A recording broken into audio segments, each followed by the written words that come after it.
الرجیم بسم اللہ الرحمن الرحیم الحمدللہ رب العالمین والصلاۃ والسلام علی خاتم النبیین اللہم صلی علی محمد وعلی آل محمد کما صلیت علی ابراہیم وعلی آل ابراہیم انک حمید مجید اللہم بارک علی محمد وعلی آل محمد کما بارکت علی ابراہیم وعلی آل ابراہیم انک حمید مجید رب اشرح لی صدری ویسر لی امری واحلل عقدۃ من لسانی یفقہوا قولی۔ یہ پہلی آیت کریمہ جو ہے وہ اس تقریر کا حصہ ہے جو ابراہیم علیہ السلام نے کی ان لوگوں کے سامنے۔ ان لوگوں کو بتایا اللہ ایک کی عبادت کرنے کا، اللہ کی تخلیق اول کے مطابق کے بارے میں بتایا کہ اللہ نے ہر چیز پہلی دفعہ خود پیدا کی ہے، تو جس نے پہلی دفعہ پیدا کر لی ہے اس کو دوبارہ اٹھانے میں جو ہے وہ کیا مشکل پیش آئے گی۔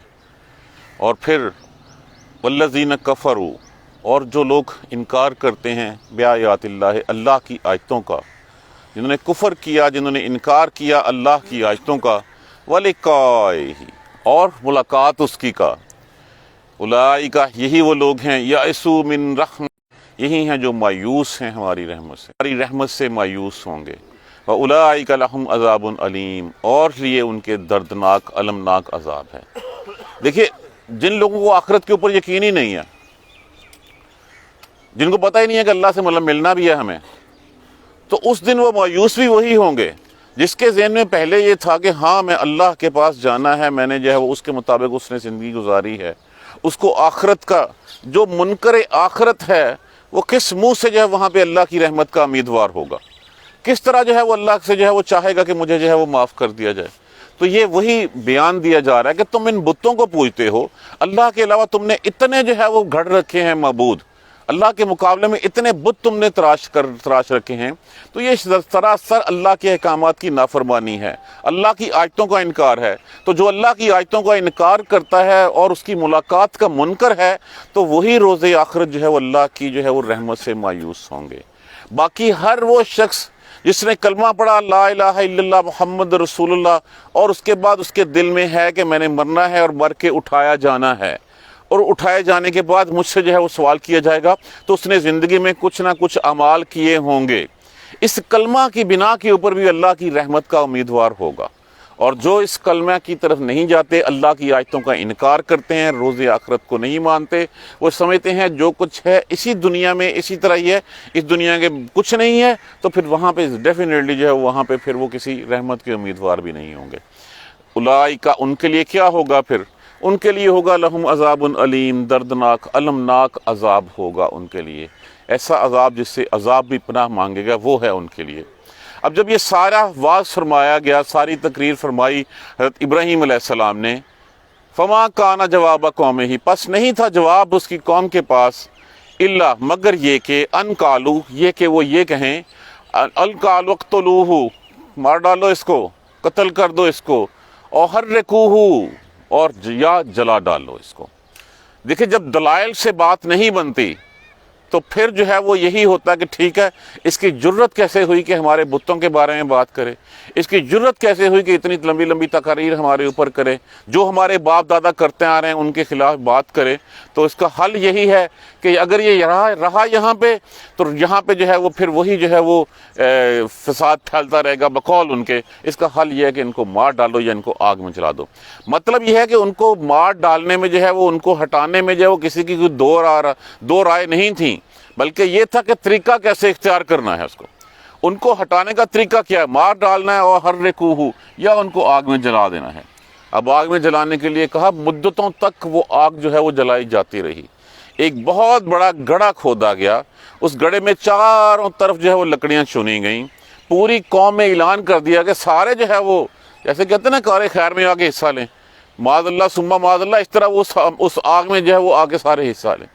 ہر کسی نے بقدر جسہ اپنا اپنا حصہ اس میں ڈالا، ایک بہت بڑا الاؤ آگ کا تیار کیا گیا، اور الاؤ آگ کا تیار کر کے پھر ان کے پاس سوال یہ آیا کہ اچھا اب آگ اتنی، کہا جاتا ہے اس سے پہلے دھرتی پہ اتنی زمین پہ آگ نہیں تھی بلند ہوئی، اب اس کو ڈالا کیسے جائے؟ قریب تو کوئی جا نہیں سکتا تھا، تو پھر منجنیق میں جو ہے وہ ڈال کے ان کو گولے کی طرح بنا کے جو ہے اس آگ میں پھینک دیا گیا۔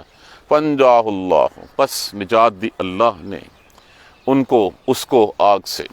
ان فی ذالک، بے شک اس میں نشانیاں ہیں، لآیات لقوم یؤمنون، ان لوگوں کے لیے جو ایمان رکھتے ہیں۔ کیا نشانی کیا ہے؟ ہم جو ہر چیز جو ہے نا، دیکھیے قانون فطرت کہہ دیتے ہیں کہ یونیورسل ٹروتھ یہ ہے ہم یہ نہیں دیکھتے کہ who has the creator of these universal truths, کس نے یہ قانون فطرت ایجاد کیا ہے. جس نے یہ ایجاد کیا ہے کیا وہ اس کی خاصیت بدلنے کی طاقت نہیں رکھتا؟ آگ کی خاصیت کیا ہے؟ جلا ڈالنا. آگ کو یہ خاصیت کس نے بخشی ہے؟ اس نے اپنے تئیں تو آگ جو ہے وہ نہیں بن گئی کہ آگ کی خاصیت جلا ڈالنا ہوگی. اللہ تبارک و تعالیٰ نے اس میں یہ خاصیت رکھی ہے کہ یہ تیرا کام جلانا ہے. وہ اللہ کے احکامات کی روشنی میں جو ہے وہ وہی کام کر رہی ہے جس کے اوپر اللہ نے اس کو جو ہے وہ نافذ کیا ہوا، جس کو ڈپیوٹ کیا ہوا ہے. اگر اللہ کیا جس نے بنایا ہو کیا وہ اس کی خاصیت چینج نہیں کر سکتا؟ تو یہاں پہ جو کہا نا فَانْجَاهُ اللَّهُ، اللہ نے بچا لیا. اللہ نے اس آگ کو حکم دیا کہ تیری خاصیت، تیری فطرت یہ ہے کہ تو جلاتی ہے، اب تو ٹھنڈی ہو جا. اور ٹھنڈی اگر وہ ہوتی تو اتنی ہو جاتی کہ ٹھنڈک جو ہے نقصان پہنچاتی. کہا سلامن، سلامتی والی ہو جا. تو وہی آگ گلو گلزار ہو گئی، وہی آگ جو ہے وہ ٹھنڈی ہو گئی. وہ کہتے ہیں حضرت ابراہیم علیہ السلام فرماتے ہیں کہ ایسا سکون، ایسے لذت میں نے باقی ساری عمر کہیں نہیں پائی جتنی میں اس آگ میں جو ہے وہ رہ کے پائی. تو یہ کس لیے؟ یہ اللہ تبارک و تعالیٰ. برف کی خاصیت کیا ہے؟ ٹھنڈا کرنا، ٹھنڈک ہے. اس کو کس نے دی ہے یہ خاصیت؟ اللہ تبارک و تعالیٰ نے. تو اللہ تبارک و تعالیٰ چاہے تو برف کی خاصیت جو ہے وہ لے سکتا ہے. تو یونیورسل ٹروتھ بھی جو ہے نا ہم ان چیزوں کی طرف منسوب کر دیتے ہیں، ان چیزوں کے کریٹر کی طرف جو ہے وہ ہمارا دھیان نہیں جاتا. ہم کہتے ہیں کہ اس کے یہ نہیں کہ بس جی ٹھیک ہے سورج کا کام ہے آگ برسانا، حرارت دینا، اس کو کس نے اس کام پہ لگایا ہوا ہے؟ تو اصل طاقت وہ سورج نہیں ہے. ابراہیم علیہ السلام نے یہی کہا تھا یہ ستارے میرا رب ہیں. انہوں نے کہا یہ جو پھر ستارے تو بہت کم ہیں. سو چاند آیا، چاند میرا رب ہے. پھر چاند غروب ہوگا نا، ڈوب جانے والوں کو تو میں پسند نہیں کرتا. پھر اس کے بعد سورج آیا تو سورج جو ہے وہ پھر یہ سب سے بڑا ہے. جب سورج بھی غروب ہوگا تو میں تو ان سب کو بنانے والے کے جو ہے وہ رب کی عبادت کرتا ہوں. تو یہ قانون فطرت جو ہے، تو قانون فطرت جس نے بنایا ہے کہ یہ قانون، اس کریٹر کی عبادت جو ہے وہ فرض ہے. ان چیزوں کی عبادت فرض نہیں ہے. تو ان لوگوں کے لیے نشانی ہے جو اس پہ ایمان رکھتے ہیں کہ یہ جو چیزیں ہیں یہ چیزیں اللہ کی بنائی ہوئی ہیں. اللہ جب چاہے، جیسے چاہے، جو خاصیت ان کی ہے اس کو جو ہے وہ بدل ڈالے. قالا، اور کہا، انما اتخذتم من دون اللہ، یہ جو تم نے آپس میں اللہ کے مقابلے میں اوثانا، جو بت گڑھ رکھے ہیں، یہ جو اللہ کے علاوہ معبود ٹھہرا رکھے ہیں تم نے، مودۃ بینکم فی الحیات الدنیا، یہ تمہاری آپس میں محبتوں کا نتیجہ ہے. اور دیکھیں جب کسی شخص کے پاس دلیل کی کوئی بات نہیں نہ رہ جاتی، اگر دیکھیں بات تو آپ کی ٹھیک ہے، آپ بجا فرما رہے ہیں، لیکن وہ برادری میری اور میری رشتہ داریاں، میرے ماں باپ، میرا معاشرہ کیا کہے گا. یہی بات آج کل ہم میں بھی ہے. ہم بھی یہ کہتے ہیں، مانتے ہیں کہ ہاں یہ حقیقت ہے، یہ سچ ہے، قرآن و سنت اس کے گواہ ہیں، اس کے باوجود ہم نہیں مانتے کہ وہ جی محلے دار کیا کہیں گے، رشتہ دار کیا کہیں گے. دیکھیں جی اسی دنیا میں جینا ہے ہم دنیا سے ہو کے کچھ الگ تو نہیں ہو سکتے. تو دیکھیے اب یا تو پھر دنیا کی محبت لے لیں، یہی سب سے بڑا شرک ہے، یا اپنے رشتہ داریوں کو جو ہے وہ ان رشتہ داروں کو، مطلب کیا ہوا کہ پھر ہم نے اللہ کے مقابلے میں اللہ اور اس کے رسول کے فرمان کے چھوڑ کو ان کو بنا لیا. اب ان کا یہی کہنا تھا، یہی تھا، مودۃ بینکم فی الحیات الدنیا، تم یہ اس دنیا کی زندگی میں آپس کی محبتیں جو ہیں وہ تمہاری اس وجہ سے تم نے ان کو پکڑ رکھا ہے. تمہارے پاس کوئی دلیل نہیں ہے ان کو جو ہے وہ الہ بنانے کی. تمہارا کیا خیال ہے یہ کچھ دے سکتے ہیں؟ ہم اس کے بارے میں تفصیل سے پڑھ چکے ہیں کہ جس دن چھٹی والے دن جو ہے وہ جس دن کوئی ان کی عید تھی اور سارے گئے تھے پیچھے سے جو ہے وہ ابراہیم علیہ السلام نے ان سب کو توڑا اور سب سے توڑ کے جو ہے وہ کیا کیا، کلہاڑا جو ہے وہ سب سے بڑے کے جو ہے وہ کندھے پہ رکھ دیا. آئیں تو لوگ پوچھیں ہاں جی کیا ہوا، ان کو اس سے پوچھ لو جس کے ہاتھ میں کلہاڑا ہے، یا اس نے کیا ہوگا. تو تو ابراہیم مذاق کرتا ہے ہمارے ساتھ، ہم کیسے ان سے پوچھ سکتے ہیں؟ تو جو بول نہیں سکتا، جو سن نہیں سکتا، پھر تمہیں روٹی کیسے دے سکتا ہے وہ؟